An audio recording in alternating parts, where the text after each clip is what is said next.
Fueled by C4, Cellucor, and Extend. Use the code Clydesdale to get 20% off at checkout at c4energy.com. On Clydesdale Media, where we bring you the widest array of content here on our YouTube channel. Make sure you like and subscribe to the channel. Hit that notifier so you're first to know when new episodes are available.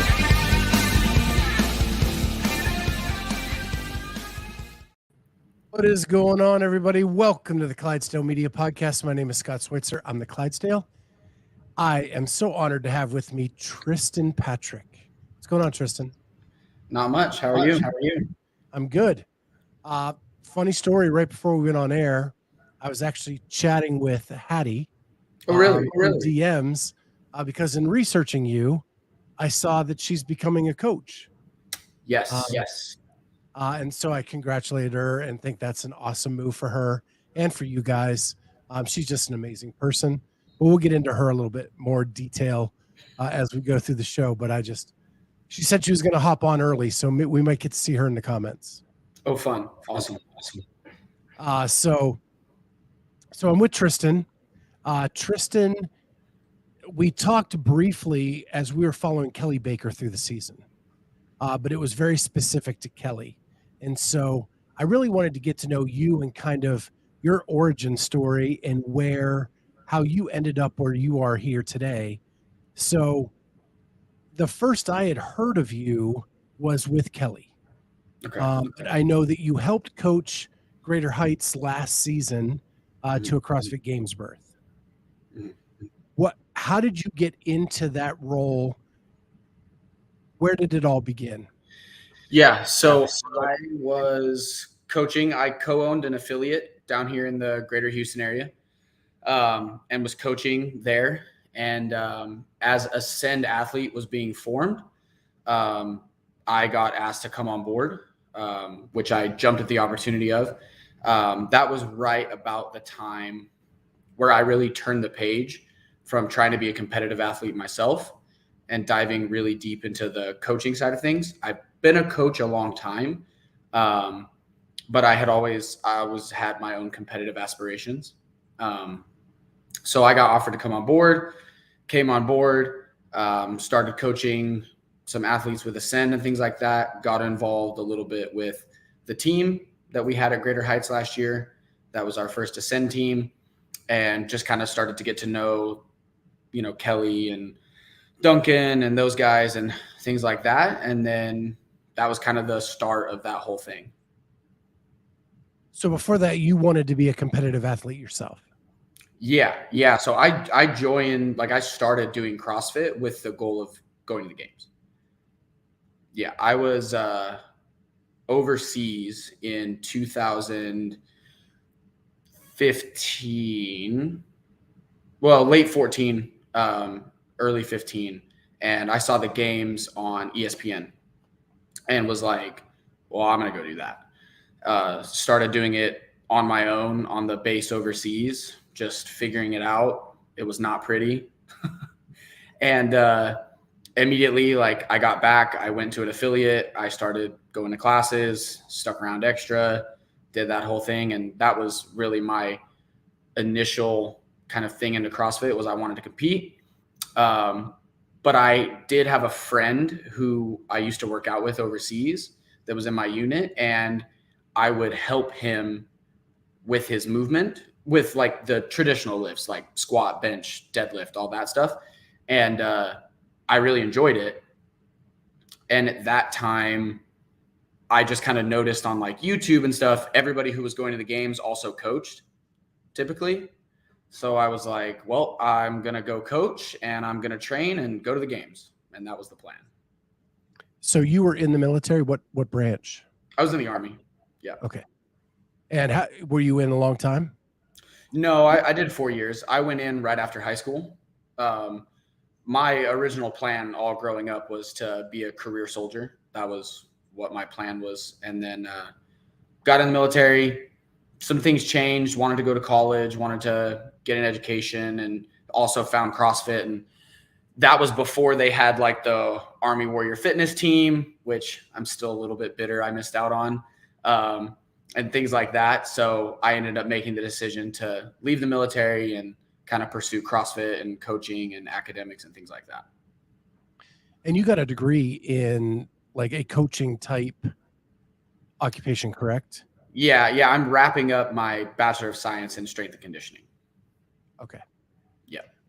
So you get back to the States, and then what are you doing to employ yourself and to train and coach? I got a job at an affiliate. I started coaching. Yeah. So I got back. I had about 6 months before I got out of the military, before my terminal leave. I also had a torn ACL at that time. So I ended up exiting the military, got my knee fixed, and then started coaching at CrossFit Bay Area, which is no longer a thing, but that was the gym at the time, which looking back in hindsight, I was really fortunate. So that was where Jordan Cook trained out of and coached. And so Jordan was there, Travis Williams was there, Alexis Johnson was there, in and out. And I wanted to be competitive. So it was, hey, here's 3 games athletes at the time, individuals, like there's your standard, like see if you can get up to it. Right. So I got a lot of help early on from there. And some of my best friends who were coaches there then, who are my best friends now, helped me a lot as well. So I've heard Kelly say that when she was looking for a coach, you were a guy who geeked out over all the stuff that goes into making an athlete. Uh-huh. How accurate is that statement? I am a super nerd disguised as a jock.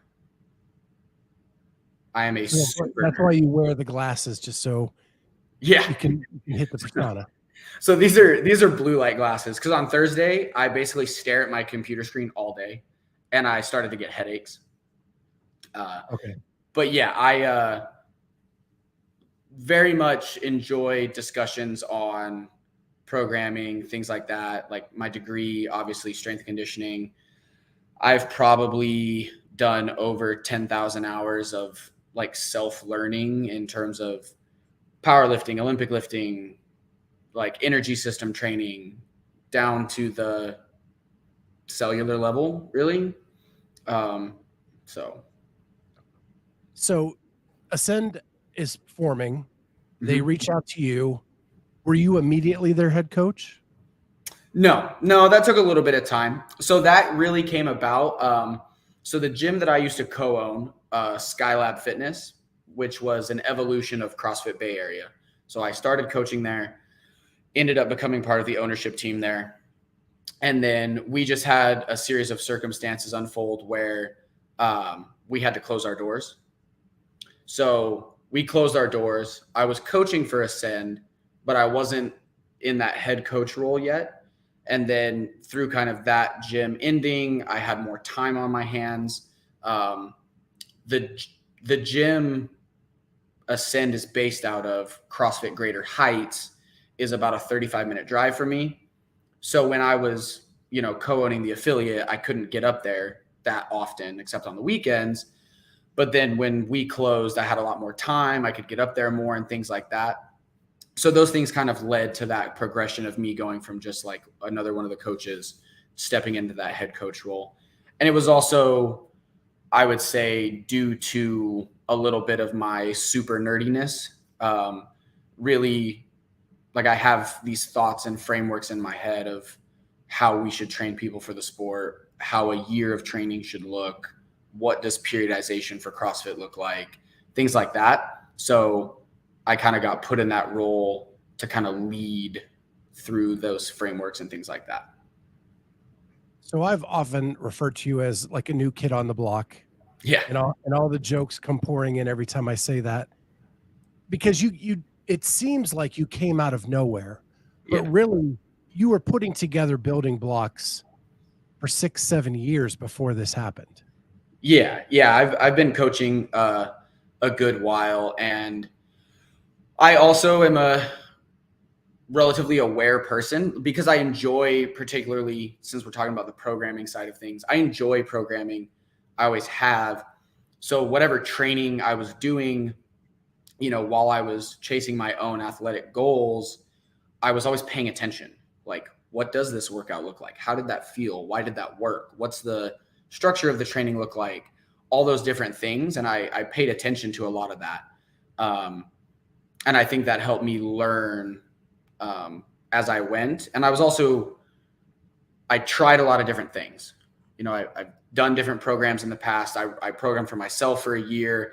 I've had injuries. I've had things go spectacularly in terms of improving my own capacity and things. I've had things go terribly in terms of improving my own capacity. So a lot of those things helped me a lot. And I've been really fortunate and incredibly grateful. I have a handful of very, very smart friends who are just as nerdy as me that I've been able to talk about fitness and CrossFit and training and powerlifting and adaptation and all these different things with, to help me build the kind of frameworks and things that I work off of.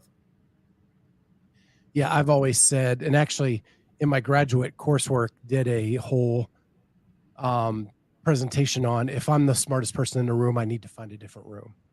Yes, absolutely. Right. Because I can't grow if I'm not learning. Right. And you've got to be learning. And so surrounding yourself with smart friends is a smart thing to do. Yeah. And it was just really fortunate, like just kind of the right place, the right time, and met some cool people who are really smart. And, two of them are two of my closest friends. I was talking to one of them. We've talked twice on the phone today about programming, and that's just kind of like what we do. And it's a lot of fun for us, and it's been really helpful for me. So you've really, in a short amount of time as head coach of Ascend, you have taken them from a relatively unknown kind of training camp and put them on the map. Was that the plan all along? I mean, on one hand, I guess I could say yes, but then on the other hand, I could say my guiding goal is always to set my athletes up for success. If that results in CrossFit Games and semifinals placements and things like that, and we have those goals, then great. But I wouldn't say my thought was to put Ascend on the map necessarily. Like that's a byproduct of us doing the right thing for our athletes. Yeah, I like that answer. That's a good answer. So let's kind of talk about where it started, because was Jacob or Kelly your first individual athlete? So Jacob was technically he was definitely my first Ascend athlete. Yes. Okay. So Jacob he started coming to the gym that I co-owned that ended up closing. He was getting into PTA school, wanted to be competitive, clearly had a lot of natural talent, had barely missed semis once already, and was following one of the programs out there that you have a lot of options of things to do every day. And he was like, I don't really know what I'm supposed to do here. Like, I don't have time to do all this. So I was like, hey, I'll help you out. Like, I'll kind of tell you, like, hey, you should probably do this, probably shouldn't do that, stuff like that, and kind of adjusted things for him. And that was how our relationship started. And then when I went to Ascend, he kind of came on board with me. Okay. So that's Jacob Marlow for our audience, yes. Who was a semifinalist this year. And then when you came to Ascend, was Kelly the first kind of outside person to join you at Ascend? No, I had taken on probably half a dozen remote athletes as we went through last season and people started to find the name and things like that. So I was coaching some remote people and things like that at the time when Kelly and I had, kind of our conversation and things like that after last season. But the only in person or close to you there in Houston was Jacob. Yeah, Jacob, the team, and then it would be Kelly. Yeah. Okay. So at that point, you're doing some remote coaching. You've got the team, and you've got Jacob. And I asked Kelly flat out, like, why Triston? Like, you didn't have a long runway of evidence to bring to her, and she was like, I wanted to be coached in person. He was such a geek and nerd about all of that stuff. I knew I was going to be in great hands. So when you look at someone like that who, took a break from individual competing for 5 years, decides they're going to make a comeback in one kind of last run to see if they can do it, they're putting a lot in your lap. Yeah. Right? Because her competition window is not super long anymore, right? Right. And you got to do it, and you got to do it now. So when she comes to you, do you think, oh my gosh, what am I getting into? Or this is the challenge I need to be great?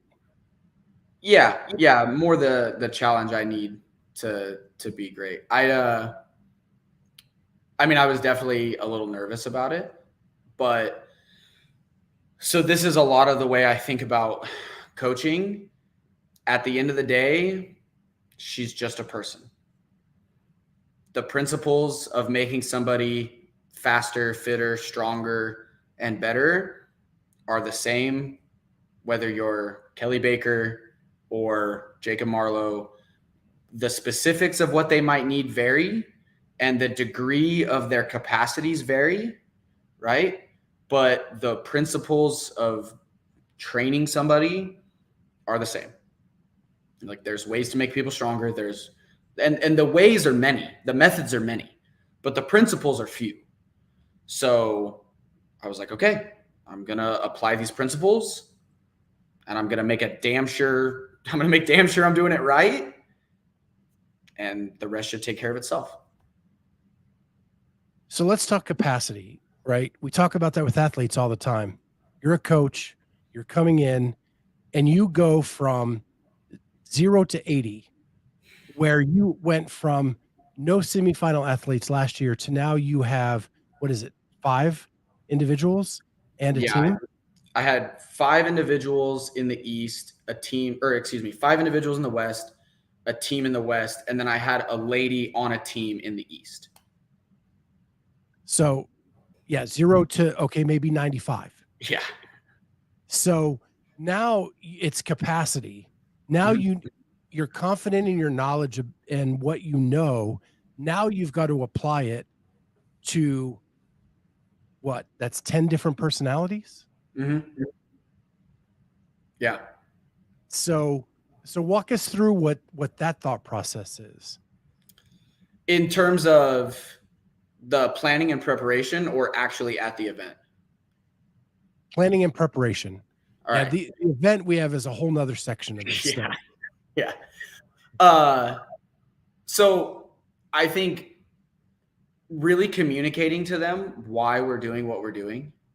I'm an asker. Like, why? Like, I was that kid in school. Why do I have to do this? Right. And so always being forward in the communication of, like, this is why we're doing this right now. This is why we're not doing this right now. This is, so we can do this later, I think helped a lot and get a lot of buy-in and put some nerves at ease for people. And then doing my due diligence on making those, individual adjustments, right? Like the strength work that Kelly Baker needs versus, as an easy example, Jacob Marlow is very different. Jacob is 22 years old and snatched 300 pounds. Like, he doesn't need to snatch very much for the next year, right? Like, we could probably lose a little bit of that and still be fine. So I think really just doing my due diligence as a coach and applying the things that make sense for each athlete. Obviously in the team sense, it was referencing that around a lot of, like, where do we need more team cohesion or things like that. And then also who needs what improvement, where to improve the overall team performance. I don't know. I think most good athletes have a pretty good bullshit meter. You know what I mean? Like, yeah. Like, if I would have been making Kelly do a bunch of really silly stuff, she probably would have been like, this doesn't really make sense, right? Like, so I think the biggest thing though is just communicating the reason we're doing these things, and if they ever have questions, just answering them. Like, hey, this is why I made you do this, right? So on top of that, and I think probably the logistics of strengths and weaknesses might even be the easy part. But I have interviewed almost every one of your athletes, right? And they have drastically different personalities, Yeah. right? Like we're not talking close at all. No. And I love every one of them. They are just amazing people. But Savanah and Madison are completely different people. Oh yeah. So now you throw that into the fold in your first year, going to semifinals, and you've got to deal with all that. And we'll talk about that at the event, but also leading up to the event. Madison told me you were the first person that made her believe that she could do it. Yeah. I believe in my athletes. Like, and it's a sport, right? So like we have to reference these expectations and things off of sport metrics, right? Like Jacob knew he probably wasn't going to make the games this year, right? Like it's your first semifinal, like, and he got a great experience out of it. But so for somebody like Madison, it's like, why not? Like, you're plenty strong enough. You're plenty gymnasticsy enough. Like, we're going to keep working on your fitness, but why couldn't you be fighting for a game spot? Like, what's the rub? So, like, I strongly believe in like my athletes, all of their abilities to improve and go perform. And then I believe in their ability to compete. Like, especially an athlete like Madison, who's been around. Like, she's not only been around the CrossFit space, but she's been around in competitive things for a long time, right? Mixed martial arts and that stuff. So it's like, why would you not be able to step out on the floor and contend? Yeah. Yeah. When you say it, it makes complete sense, but it seems to be a dilemma in the sport of belief in oneself. Yeah. Yeah. I think so. I think a lot of the problem, or not the problem, but the issue there is it's a sport, so it's comparison based, right? Like there's always going to be that opportunity for comparison.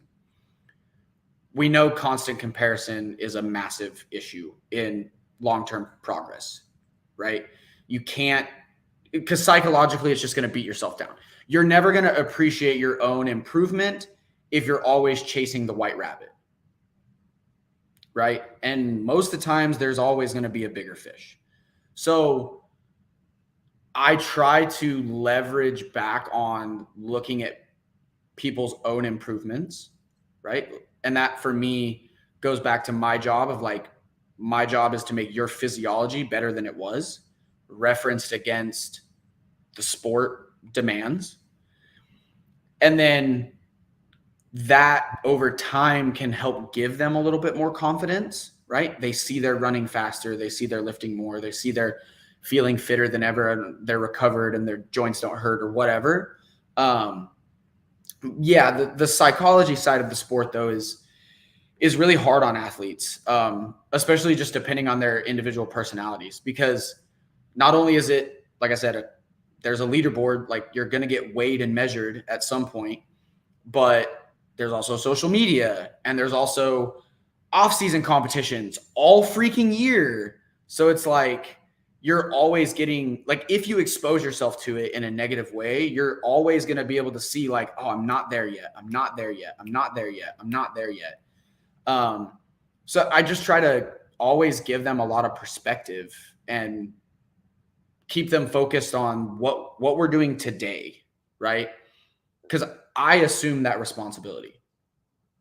It's my job to have you do what you're doing today so that you're ready for what we have to do when it's time to do it. If you just come in and focus on doing what you have to do today and putting your effort into that and your recovery and all those other things, then it's my responsibility to get you as close to that goalpost as possible. Right. Yep. So, and I love what, you have all this social media stuff out there. And in our sport, there's so much online competition, yeah. and there are variables that the athlete cannot control. So you may be comparing an apple to an orange. Yep. Because they set up their floor different. Did they follow every rule like you did? Yep. Did they, there's all that going on, and it just makes it's almost like you have to dismiss it. Mm-hmm. Just and get your athletes to focus on one main goal and not the comparison. And I love that you do that. Yeah. Yeah. So I want to talk about the business side of things too, right? Before we get into semis, which is going to be our next piece, but Okay. you become a coach, right? And to thrive in this CrossFit world, you need athletes. Sure. Right. So were you prepared to dive into that part? Almost like recruiting in college football, right? There's 8 camps out there. They all want the same athlete, and you have to make your visits to see if you're the right fit for that person. Right.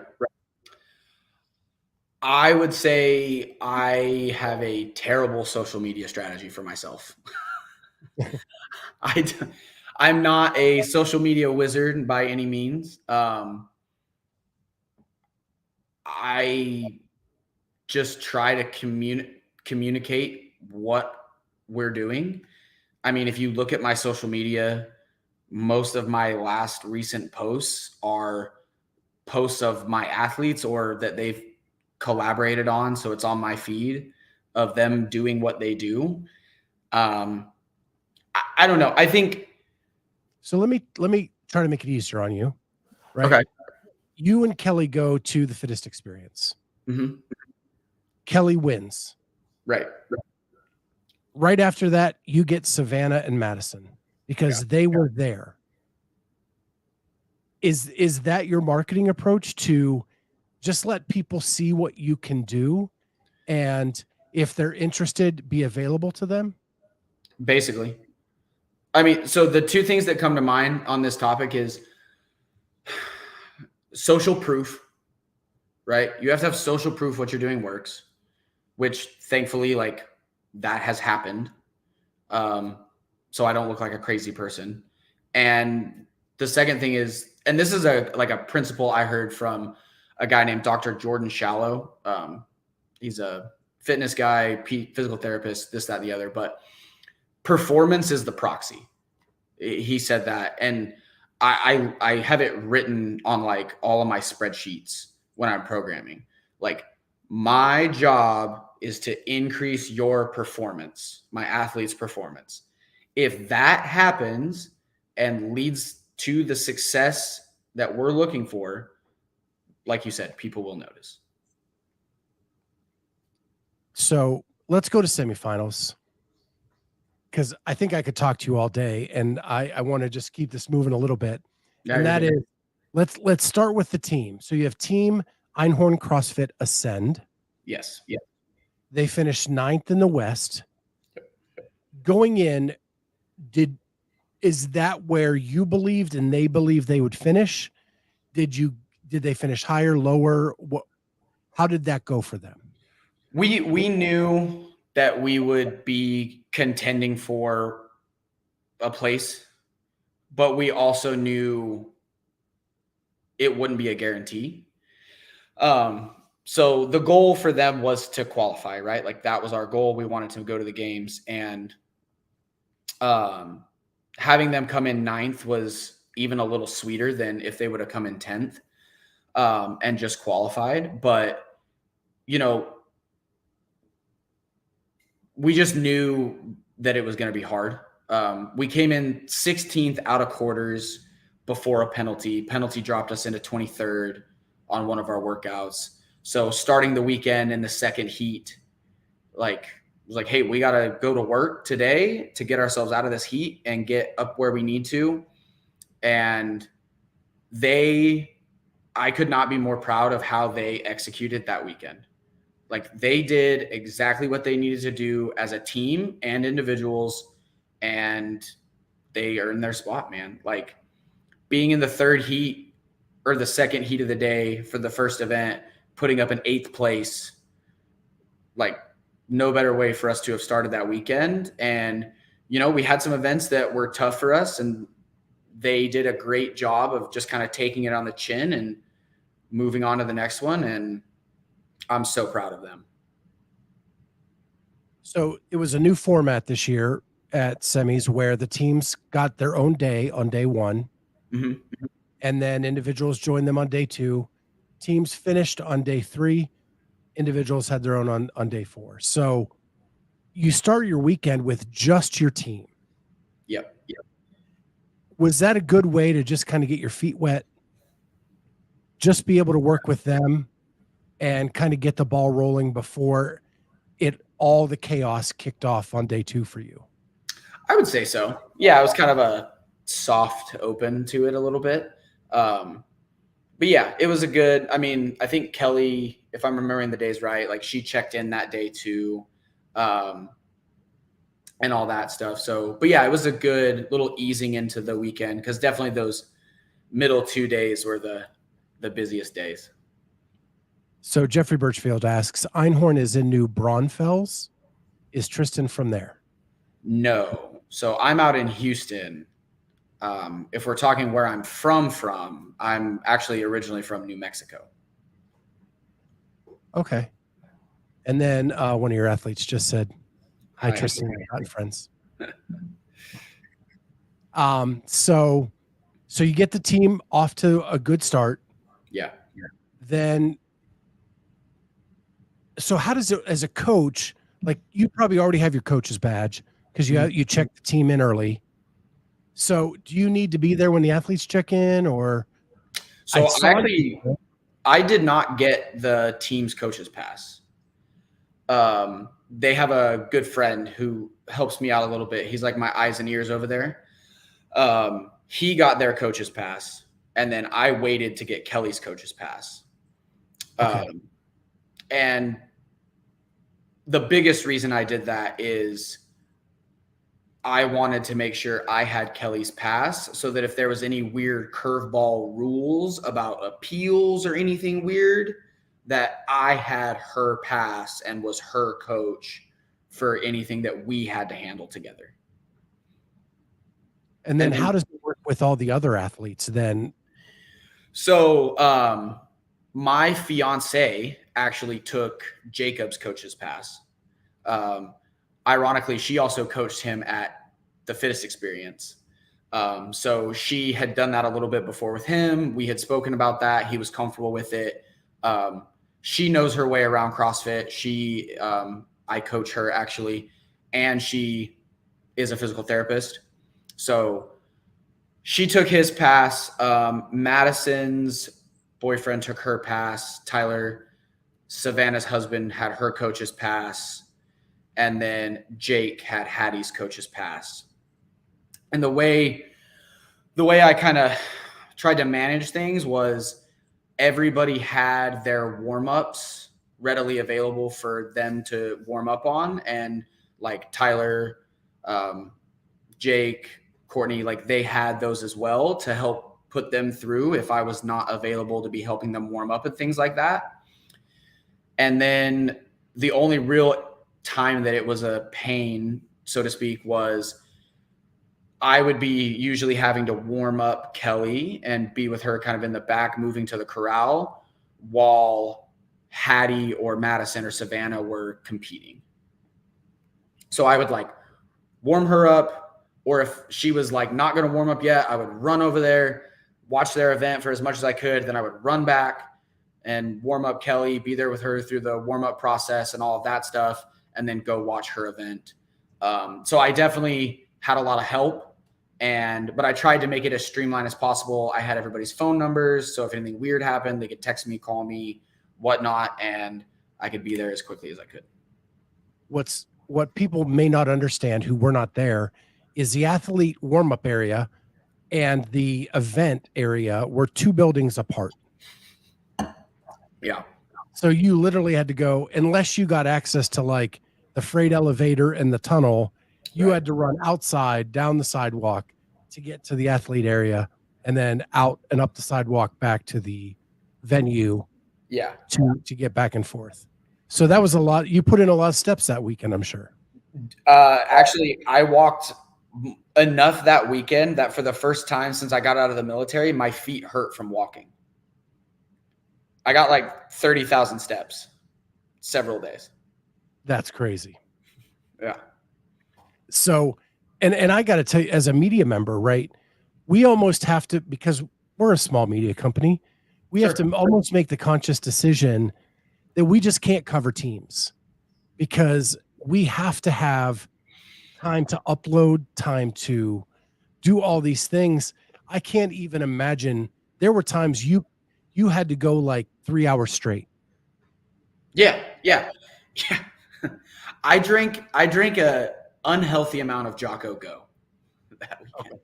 Well, we support C4, so yes, I love C4 to death. But yeah, somebody asked me on the way back how I handled my like nutrition, and I was like, I didn't. Right.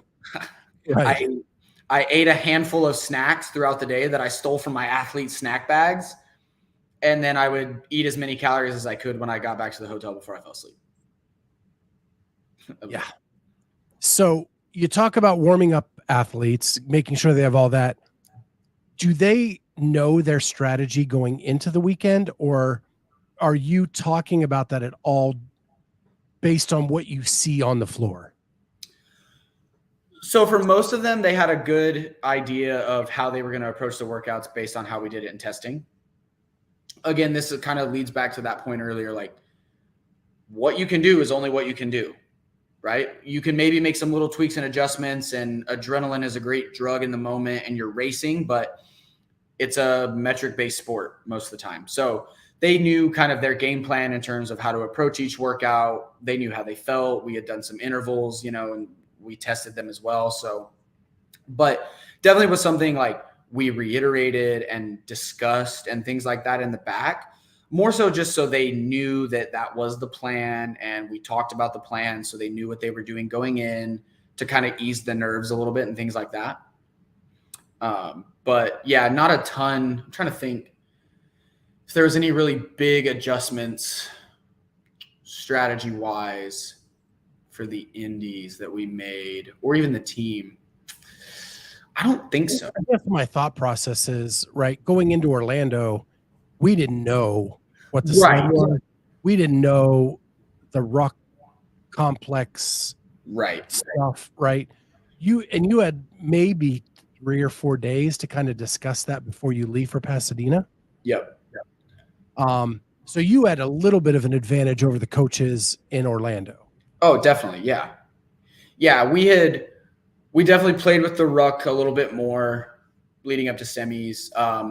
Obviously we realized that event 1 was all about the sled and not about the machines. So we did some really, really heavy sled pulls. Like, I don't know, I think we ended up putting like 10 plates on the sled for Jacob in the gym to just get it heavy enough that he couldn't easily like just pull it,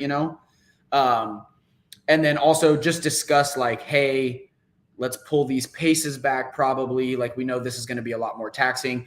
I actually just did the event the Monday after the East because they had just done everything. And I was like, I just want to know how this feels so that I can maybe communicate with them. So I just went to the gym and put enough plates on the sled that I couldn't pull it hand over hand. And then I just did the event to try to give them some feedback. So because you were trying to be a competitive athlete, you have an advantage where you can jump in and test it yourself and know kind of where the limiters are going to be or know where the paces need to be. What kind of an advantage does that give you? I think kind of just what you said, right? Like I can find the limiters and stuff, and I can also just feel how the workout's going to feel. I'm by no means super crazy fit anymore or anything like that. And some events, like I would have to adjust or scale to test directly. My strength was never really at that semifinal level. So the like run snatch, like if I wanted to do those touch and go right now, I probably wouldn't be able to do 185. But I do, from being in the military, it's very ingrained in me to lead from the front until I can't. And that's not in a sense to say like I need to be a semifinal athlete, because there's absolutely no way I could do that with coaching the way I do. But I train hard. I do CrossFit. I lift weights, right? And I do those things, and I do uncomfortable things. And a lot of the times when I am training now, I'm testing something that I might want to, a workout structure or something like that, that I might want to use or see if it has some kind of potential use for fitting it in for an athlete or something. So I think it does help me, at least in a sense, to have my ear close to the ground in terms of how a workout might feel or a stimulus might feel or things like that.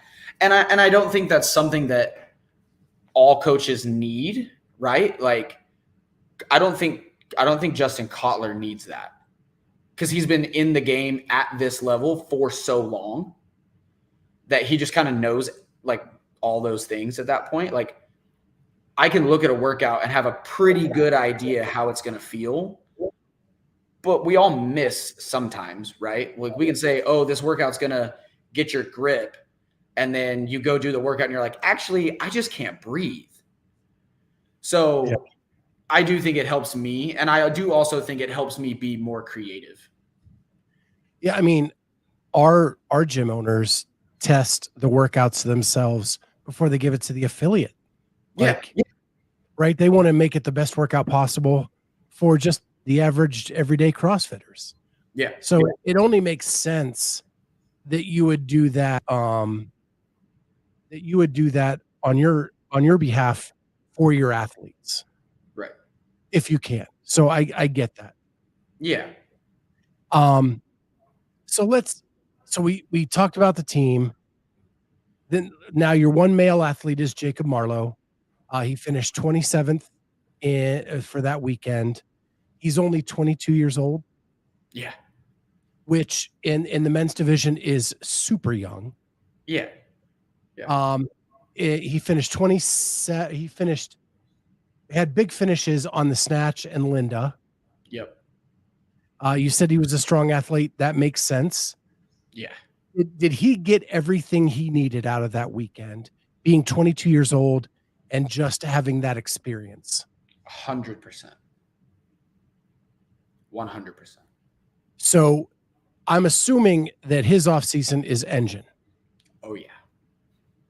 He's about to do more burpees than he ever wanted to. Yeah. No, we have kind of known what his strengths and weaknesses are, and we've been working on those, right? And he's gotten massive improvements on them. But it's different to be like, oh, like, we know you're strong, and then to go at a semifinal and get 10th in Linda and 4th in the snatch. It's like, okay, we're good. Like, we're good. Let's go get really fit and really good at gymnastics for the next 50 whatever weeks, right? 49 weeks.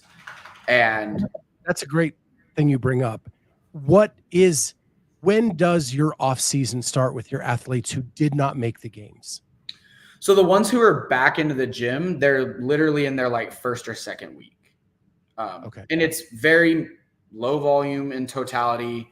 We're starting to address the weaknesses and things like that, but there's a lot of aerobic work, things like that. If they have any injuries, things like that, we're addressing that right now, making sure those go away.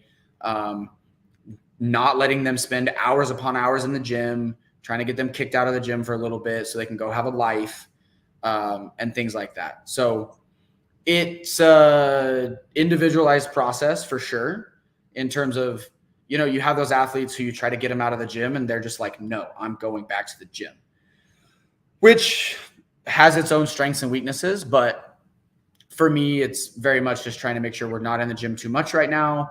We're starting to address the things we know we need to improve on.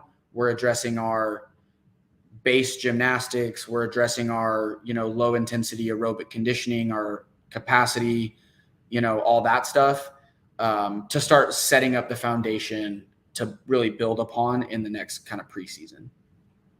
Okay. And then do you look at efficiencies and technique stuff now? Yeah. And then because you have from like now till January for all of that, right? Yeah. And then when January comes, shit gets real. Yeah. Okay. Yeah. I just want to confirm that. Yeah. Then you have, so I'm going to go down through your list of athletes and we're going to finish with Kelly because I've got more specific questions about that. Okay. So I'm going to start with Savanah. Okay. Savanah, she's a mom. When I talked to her, I don't think she expected to make semis this year. Like she just started with you a few months ago, and here she is at semis. And in my opinion, and you can correct me if I'm wrong, she was there for the experience this year. It was something unexpected, and go soak it in and enjoy it and see where you need to get better. 100%. Yeah.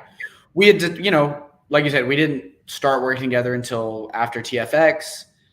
She wanted to make semis. I was like, okay, like we looked at where she was last year. I was like, all right, well, let's see if we can make that happen.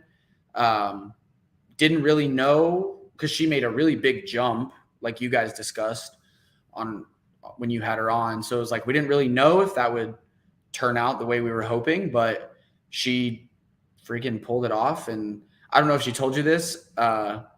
She did event 5. I'm still so proud of her. She did event 5, text me her time, and she was like, I also think I'm getting sick. And I was like, hey, I don't think that time's going to play.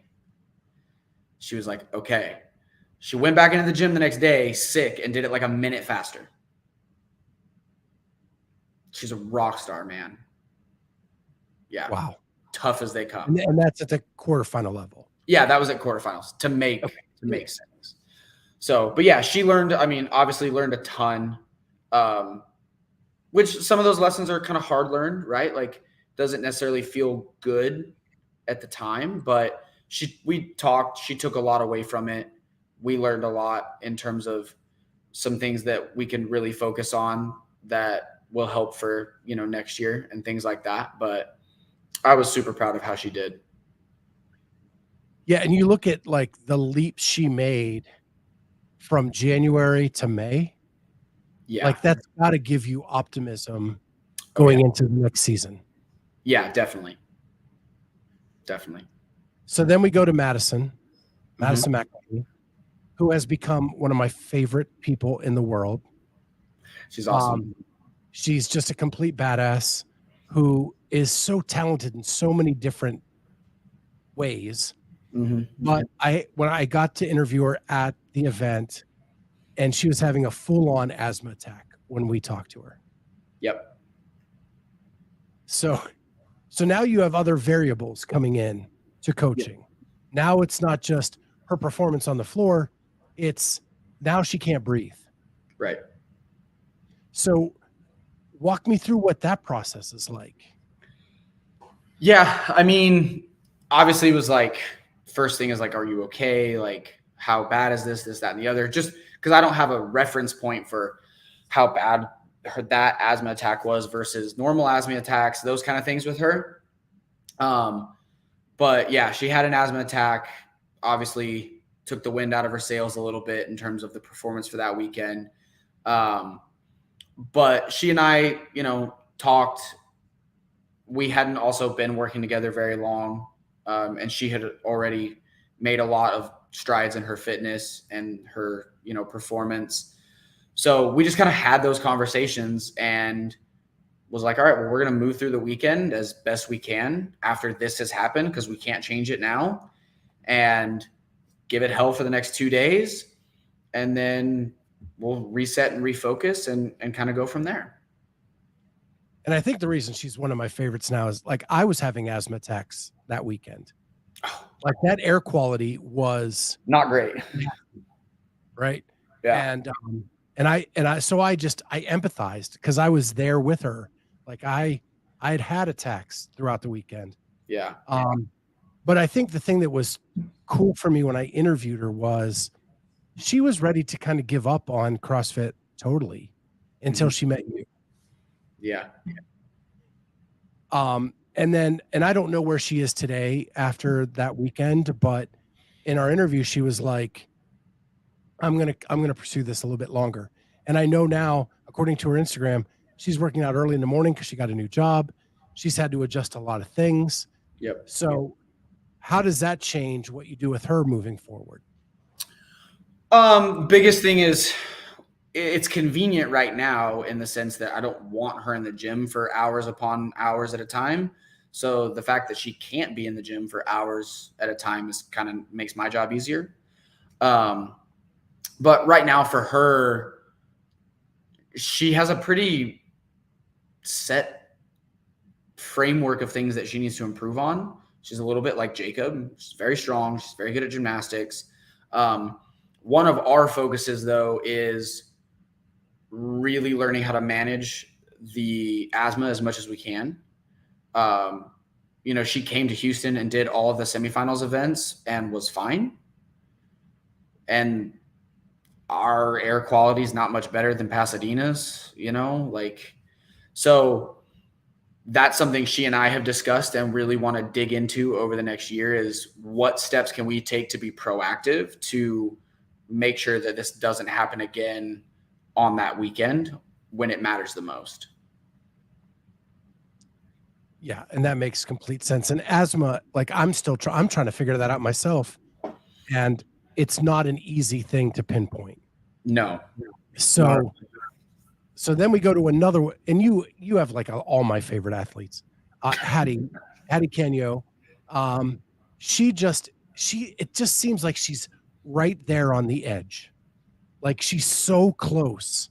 Yeah. To getting over that hump. And so I'm going to ask you, what is it going to take to get her over that hump? And once she breaks through, in my opinion, she's going to flourish. It's just getting her over that in the first place. I think we do have some of the nuts and bolts things to work on in terms of the physiology and the fitness and the strength and things. But something she and I discussed is definitely just being a little bit more comfortable competing. I think you and her talked about this, and I'm sure you know this, like she's just such a happy, energetic, awesome person that when the stress and the anxiety of competition, I just think that really doesn't bode well for her in terms of giving a stellar performance for her psychology. So that's something we've discussed a little bit is getting a little bit more exposure in some competitions, still making sure we're really training for that long-term picture of next year's semifinals, but figuring out ways and the mindset and the kind of environment and energy she needs to be in at a comp like that to keep her feeling loose and happy and, having a good time so that she can perform her best. So then I'm going to make this statement. I don't want you to make this statement because I know as an athlete and coach, no excuses, right? You got to do what you got to do. Yes. But she got dealt some shit from some judges early in that weekend. Yes. Did that contribute to amplify the stress? And is there a way to figure out where you just got to forget it and move on and get her to not dwell on that? So yeah, the first question is absolutely, right? Event one, it got figured out. We had the appeal and it got done, but that took 2 hours. It was a huge stressful thing, obviously very upsetting for her, all of those things. So yeah, that definitely played an impact.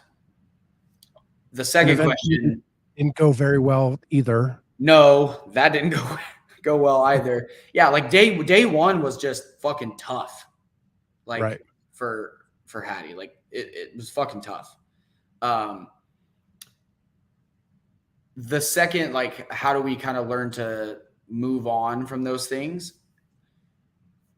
This is definitely going to be the opinion of somebody who was in the military, but compartmentalization in the right ways, I think, is a superpower.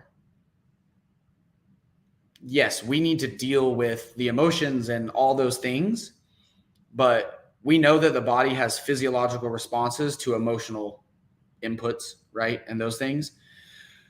So learning to just, short-term memory, let it go, definitely think about it, revisit it later. But right now, can't change the past. We got to do what we got to do for the next event. And it's so easy for me to say, and it's so hard to do unless you've practiced it a lot and unless you've gotten the reps and really think about doing it that way. But I think that's something that will help a lot for her. And I think it's something a lot of athletes struggle with.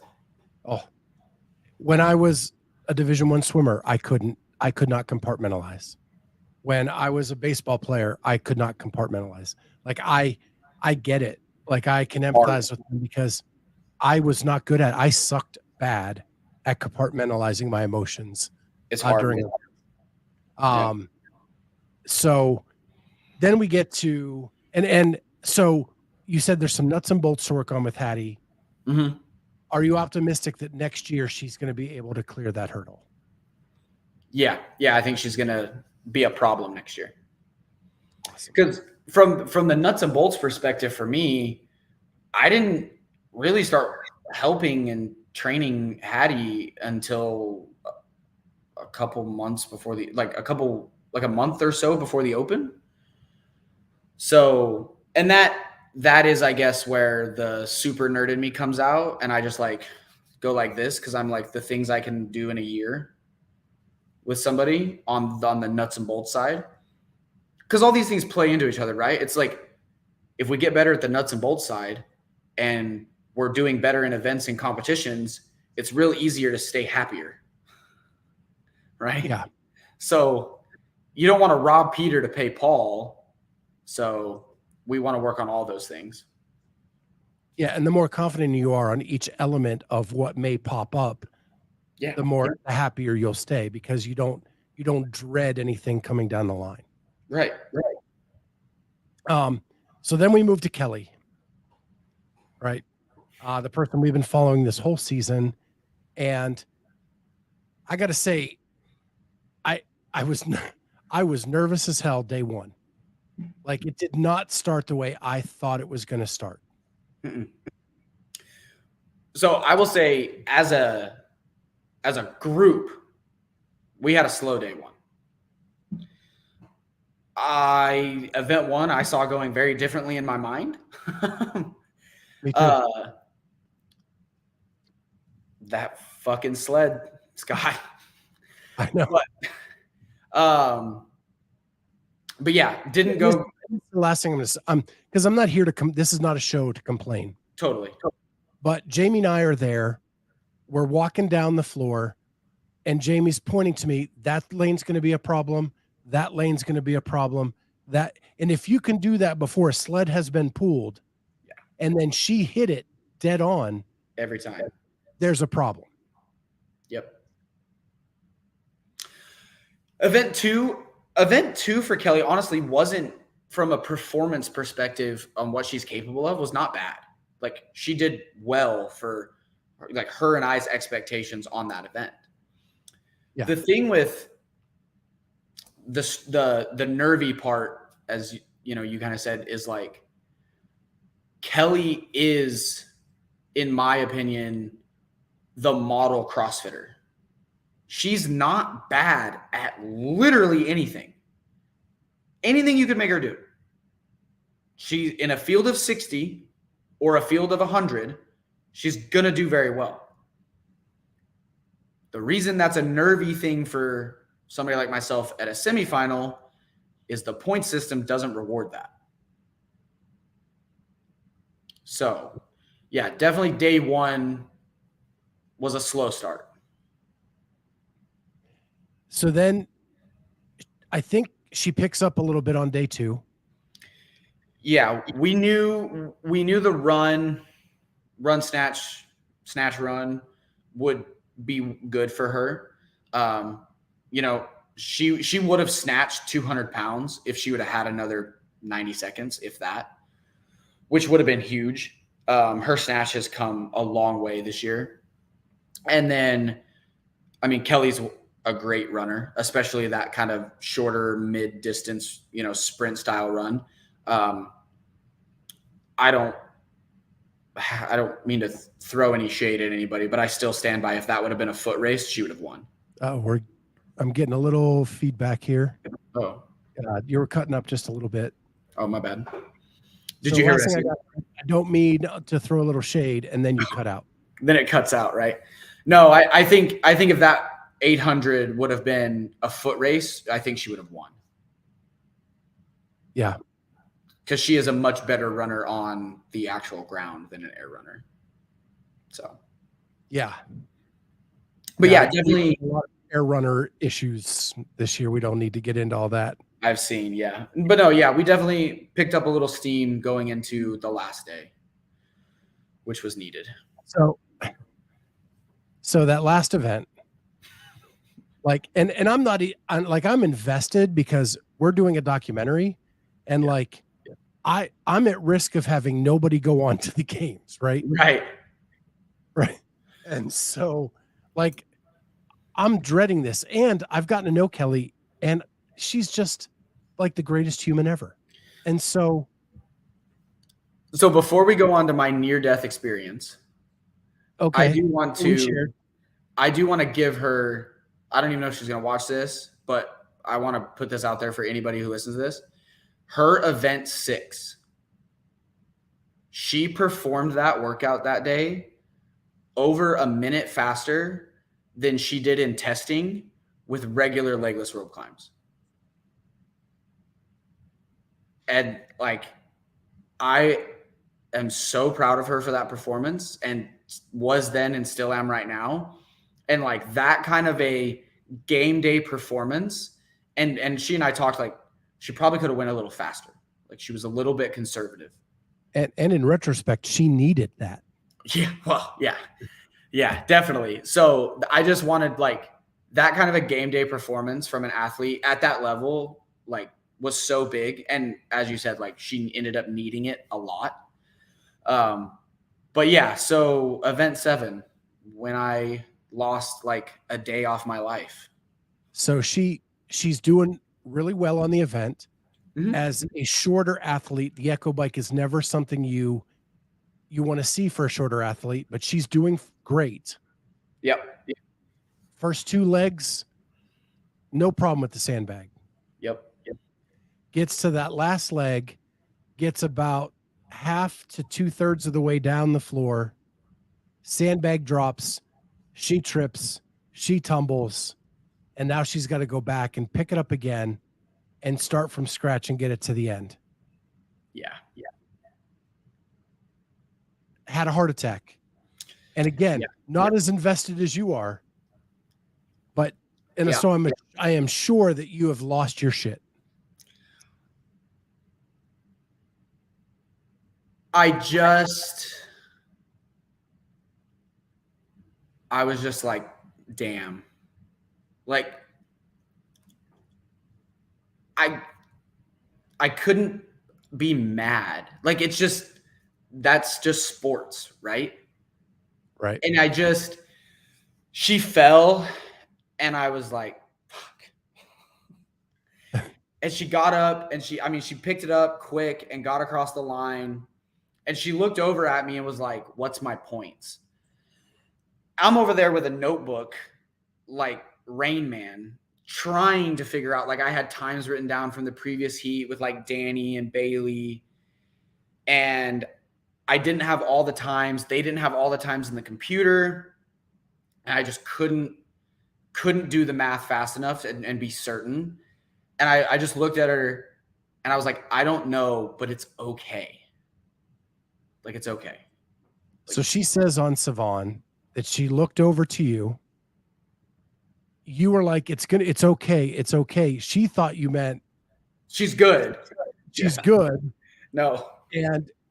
But she doesn't believe you. Like she thinks you're just saying it to appease her. Right. When really you're saying, no matter what happens, It's okay. It's okay. We're good. Yeah, it's okay. So I'll tell you, we're doing the math. Jamie and I are sitting there. Jamie's doing the math in her head. We forgot all about Bailey. I didn't. So we're doing the math, and Jamie's like, I think she's in. Like, I think she did enough. Yeah. And then when they were announcing the names and they announced Bailey's name, we were like, oh shit. Fuck. Yeah. And then it was like, who the hell knows? So because I knew where Bailey was going into that event. And then when they called Bailey, I was like, we didn't make it. And so Courtney, my fiance, was right. She was with me. And she was like, there's still one more spot. There's still one more spot. It's okay. Like, there's still one more spot. And then she was like, look. And then they had put the camera on her and Danny.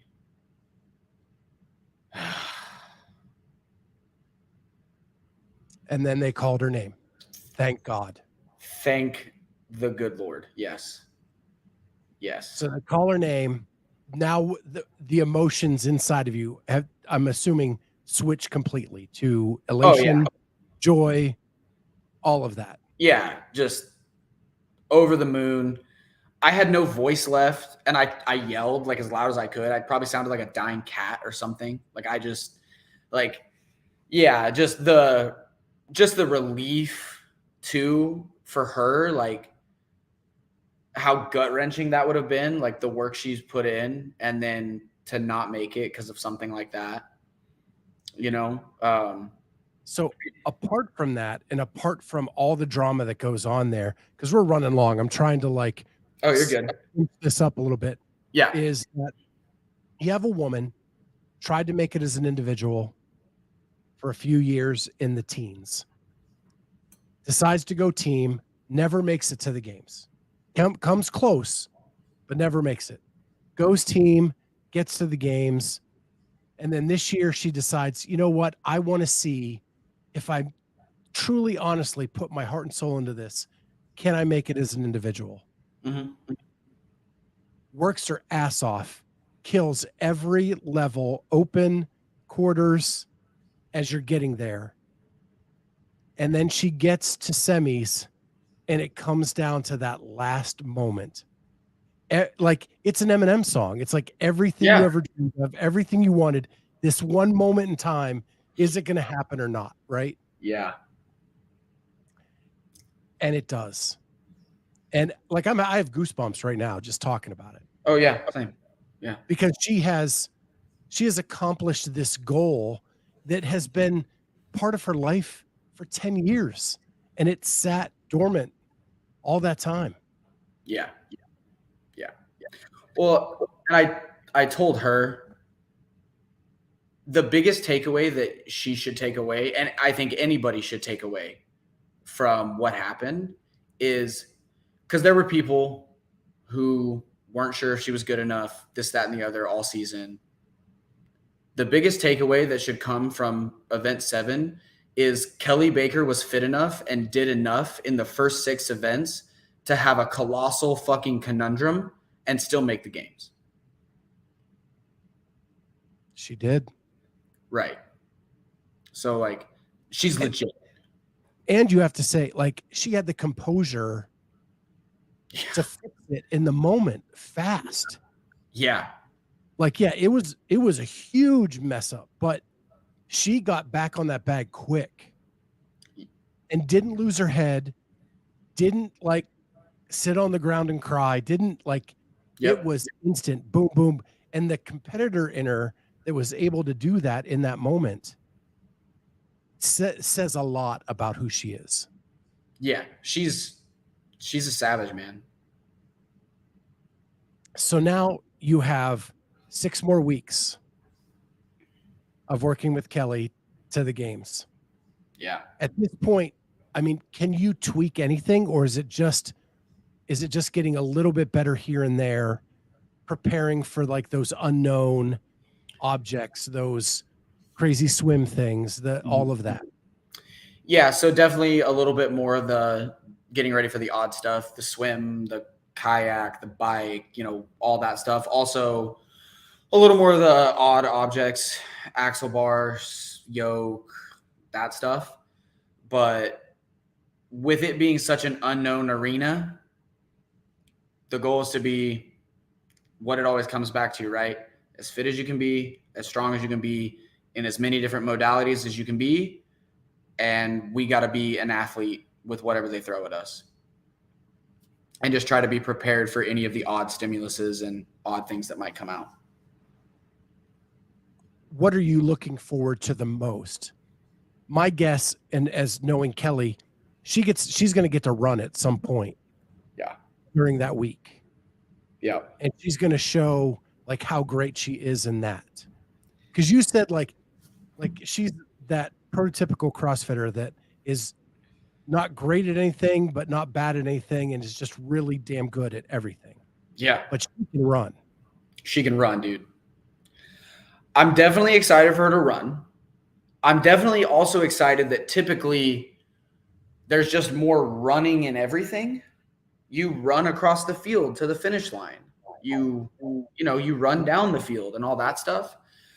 I'm excited for her to showcase her fitness in those other modalities, some of the odd stuff and things like that. I think she'll enjoy that a lot, and it's a little more fun. I'm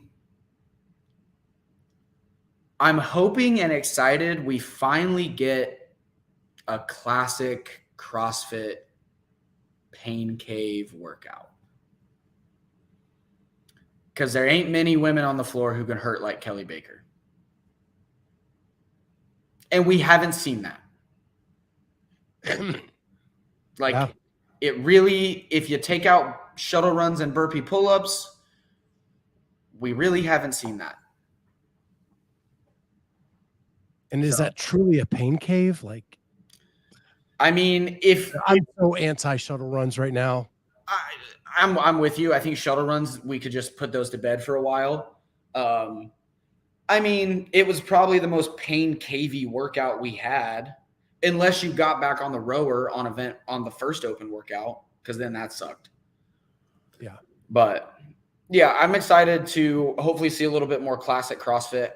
I am also just excited for, the odd stuff the games throws at you and what we might see, and for her to kind of go tackle that stuff. Because I know like we're prepping for that stuff, and that's the fun part of being at the games, right? Is that kind of other stuff. Kenneth says shuttle runs are the best. Can't wait to see them at the games. Kenneth Run, I disagree with you. Yeah, the only way they would be cool is if they did like the old-fashioned suicides. That would be right, cool. where it's like a long one, then a short one, then something like that, just to change it up. You know what Kelly and I have talked about that would be really cool? If they did like the first day of the games was like a mini NFL combine. Like a max vert, a bench test, the agility drill with the shuttles side to side. Like that stuff would be kind of cool. So Jeffrey Birchfield's asking, is Triston wearing a Krispy Kreme t-shirt? No. So this is a Einhorn's team shirt. They modeled it off Krispy Kreme. But no, this is their team shirt from semis. That's awesome. Yeah, it was a clever idea. And Kenneth was wondering the same thing for about 40 minutes. I don't remember the last time I had a Krispy Kreme donut. Yeah, I'm not even a fan of their donuts. Like that's not. No, I know you interviewed her. I go to Blackline pretty frequently. Cody Vitito, the coffee and donut shop she opened. Yeah. Yeah, she's so. This is way off subject, but she talked about their cereal milk lattes, which just sound like incredible to me. Well, my daughter sent me a TikTok last night, and my wife and I went to this place here in Columbus where they make cereal milk ice cream. Ooh. And in this ice cream shop, there's a speakeasy where you pull the Coke machine, and behind it is like a hallway back to a bar. Nice. And it was the coolest little joint. Like, so cool to see. But I got Fruity Pebble ice cream last night. Nice. As I was, I'd promised myself an ice cream treat last Friday, missed it, didn't have ice cream all week.